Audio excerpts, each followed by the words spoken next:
Assalamu alaikum. I'm Dr. Issam Ghannam from Solihull Islamic Education Academy, trying to explain today why money migrate to the rich and how can we get some of it back.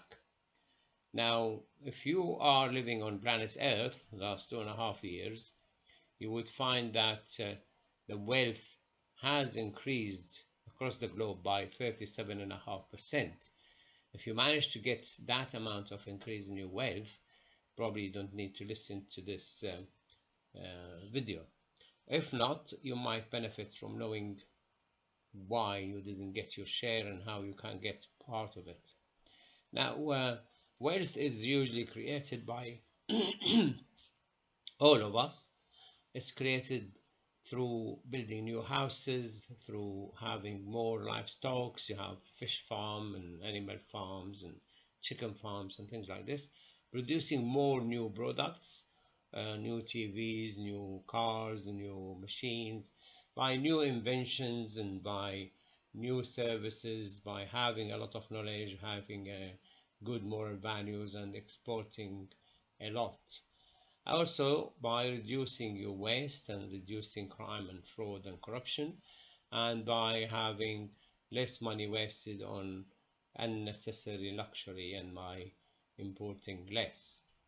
Now, money is gold in the past, and thanks to President Nixon, it's no longer a money, and banks were quite happy and governments to replace it by paper money and digital money because they can multiply it by a press of a button, which increased the amount of money in the market and reduces its value. And some printed physically and some digitally, and they compare it to helicopter money, just money thrown away. And all government do that, which means that the prices of goods and services increases because there is a limited amount of goods and services. And in Britain, the price went up by 9.4% in June because the government did print a lot of money during the COVID-19 epidemic or pandemic. Now, if the gold is not money and it's limited in amount, where cheap money come from and who get it? Obviously, banks lend money to people who are credit worthy. When Elon Musk wanted to buy Twitter, the banks offered him $7.2 billion loan, and Walid ibn Talal gave him $1.2 billion loan, and he managed obviously have some extra resources to top it up to 44 billion. Government usually prints money by producing bonds where people buy it and the money will go to the government, can do whatever they like with it, and so do big companies produce bonds. Big and juicy contracts also snapped by the rich, and the bank have ways to generate money from nothing. They have something called fractional reserve banking when they lend you £10 if they have one, and they have something called credit creation when they give you 200,000 to buy a flat and providing you sign in the dot that they own your flat until you give the money back.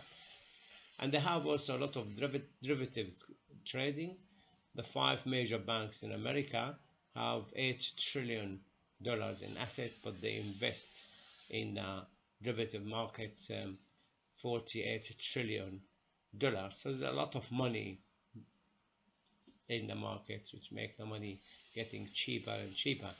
So if you look into the percentage of the money value reduction between 1971, when gold no longer was the money, until now, the price of petrol increased from $3 to $120 a barrel, which an increase of 4,000%, which means the value of the money reduced. You can no longer buy a barrel for $3.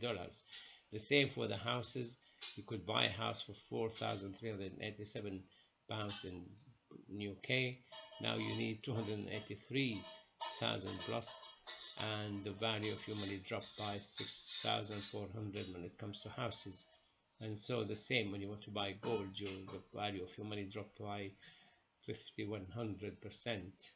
So um, if you look into wages, you might say that people, the chief executive officer getting a lot of money, because in 2022 the annual wage of a chief executive officer was average 24 million. Average wage of a worker was 70,000, and average wage of a teacher was 63,000, which is compared to 1971, the wage of the chief executive increased by 20-fold, while the wage of the worker increased by 8, and so the teacher. But that's not actually what absorbed the main bulk of wealth. Those who take most of the wealth are these rich and super rich, because 2,220 rich in 2020 had $1.9 trillion added to their wealth, an average of 855 million a year. So there's no way people who are working, even if they are chief executive officer, they get the wealth multiplication. Elon Musk's wealth increased from 2019 from 20 billion to 215 billion 2022, and it's the same. Bernard went from 108 to 161. Jeff Bezos from 114 to 133 because he lost some on the divorce. Bill Gates also from 106 to 122, also he lost on the divorce. Warren Buffett from 80 to 114. China, they are getting a lot of billionaires and their wealth multiplying as well by the second. So these are the people who are getting the major wealth created across the globe. They're not the one who created. They have some idea, but a lot of us carry the idea forward, put it into practice, generate money. We get paid small wages. They get paid 99.99 of the money generated by these ideas. And not only money go from the poor to the rich, it goes from poor countries to rich countries, and poorer countries to richer countries. So if you look into USA in 1971, they had wealth increased by 6 trillion, while the rest of the world 123 billion. If you go to 2022, their wealth increased to 340 trillion, while the world is 45 trillion, and these data came from the Federal Reserve in America. So this is the all sectors, the total financial assets in the globe, and this is the rest of the world. So this is America, USA, and this is the rest of the world. And if you look at the stock markets also, the British stock market increased by 569%, the French by 300%, the Belgium 300%, the Hong Kong 800%, the Japanese 218%, because Japanese mainly own 80% of stock market owned by the government. When you look into the German, increased by 1,262, but if you look into the American, Dow Jones by 987, and Nasdaq, the top tech companies, by 9,534%, and Russell 2 top 2,000 companies by 1,458. So if you take that into a spreadsheet, it's actually more American attracted the wealth of the globe, attracted the capitals, and their prices of their assets has increased tenfold than the next country. If you look into German and Nasdaq, you look into the FTSE 100 and then the Nasdaq.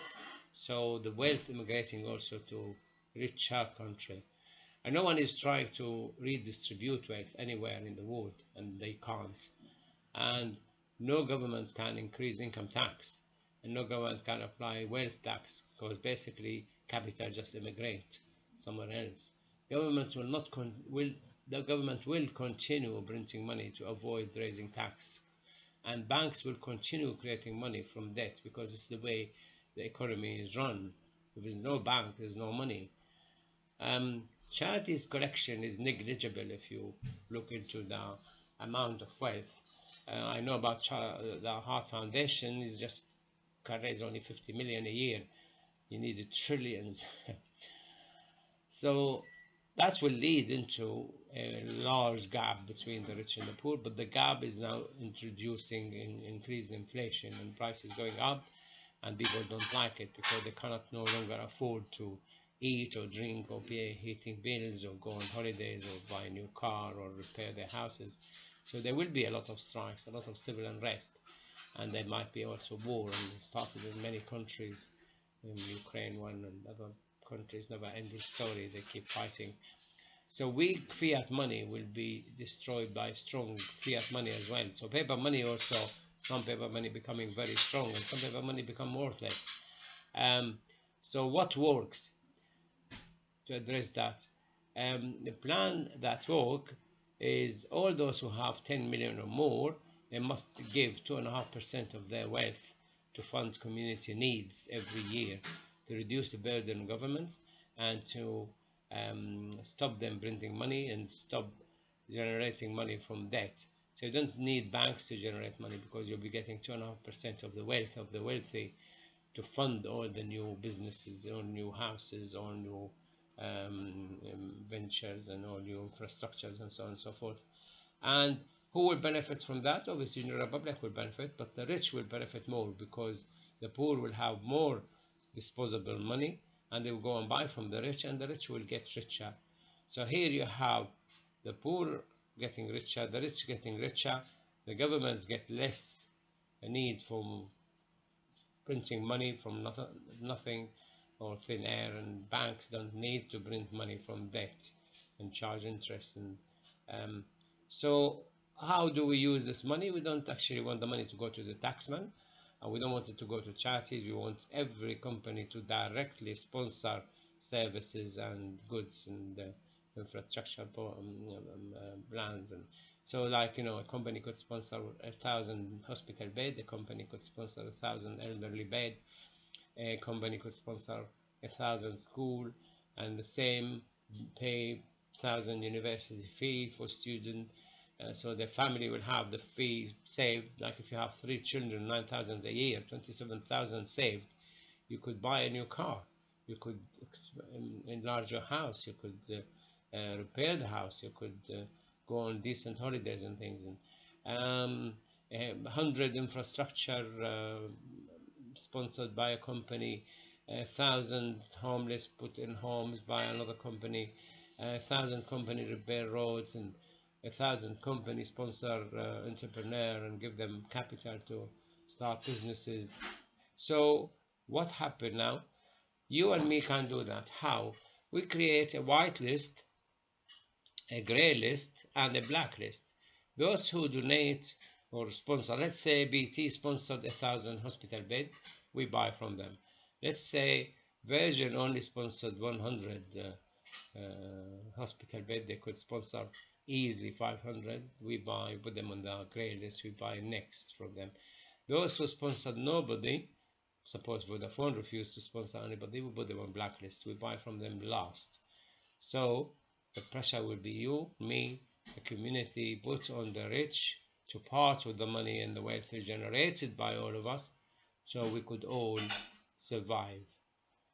Thank you for listening, and I hope you send me comments and views and opinions. This is my email address, and this is my Twitter account, and this is my Facebook. And Assalamu alaikum wa rahmatullahi wa barakatuh.